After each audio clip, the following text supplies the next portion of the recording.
মাননীয় প্রধানমন্ত্রী, আমার নাম ফারজানা রূপা, আমি ৭১ টিভিতে কাজ করি। মাননীয় প্রধানমন্ত্রী, কোটা বিরোধী আন্দোলন চলছে, ঠুস ঠাস কোটা থেকে শুরু করে নিশ্চয়ই আপনার নজরে এসেছে। করণীয় এই রাষ্ট্রের আছে কিনা। ৭১ টেলিভিশনের সাবেক head of news Shakil Ahmed ও সাবেক প্রিন্সিপাল করেসপন্ডেন্ট ফারজানা রূপাকে হযরত শাহজালাল আন্তর্জাতিক বিমানবন্দর থেকে আটক করা হয়েছে।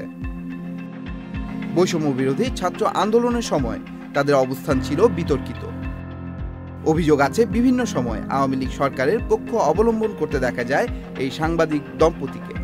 আলোচিত সমালোচিত এই সাংবাদিক দম্পতিকে ২১ আগস্ট বুধবার সকালে আটক করে অভিবাসন কর্তৃপক্ষ। ফারজানা রূপা ও শাকিল আহমেদ টার্কিশ এয়ারলাইন্সে টিকে ১১৩ ফ্লাইটে ইস্তানবুল হয়ে ফ্রান্সের প্যারিসে যাওয়ার উদ্দেশ্যে বিমানবন্দরে যান। এ সময় তাদের সাথে তাদের কন্যাও ছিল। পরে তাদের ঢাকা মহানগর পুলিশের গোয়েন্দা বিভাগের কর্মকর্তাদের কাছে হস্তান্তর করে বিমানবন্দর পুলিশ। বিমানবন্দরের ইমিগ্রেশন পুলিশের একজন কর্মকর্তা জানান, আজ সকালে ৬টা ২০ তাদের ফ্লাইট ছিল। সিটিএসবির ক্লিয়ারেন্স না হওয়ায় ইমিগ্রেশন পুলিশ তাদের বিদেশে যাওয়ার অনুমতি দেননি। পরে তাদের পুলিশ হেফাজতে নেওয়া হয়। সূত্র জানিয়েছে, এ সময় ঢাকার পুলিশ কমিশনার মোহাম্মদ মইনুল হাসান সংবাদ মাধ্যমকে জানান, তারা আমাদের হেফাজতে আছে। মামলার বিষয়ে এখনো কোনো সিদ্ধান্ত নেওয়া হয়নি।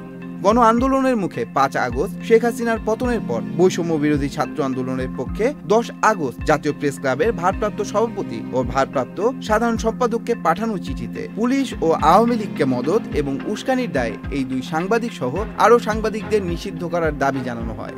এর আগে শাকিল আহমেদের বিরুদ্ধে নারী কেলেঙ্কারি, যৌন নিপীড়নের অভিযোগও আসে।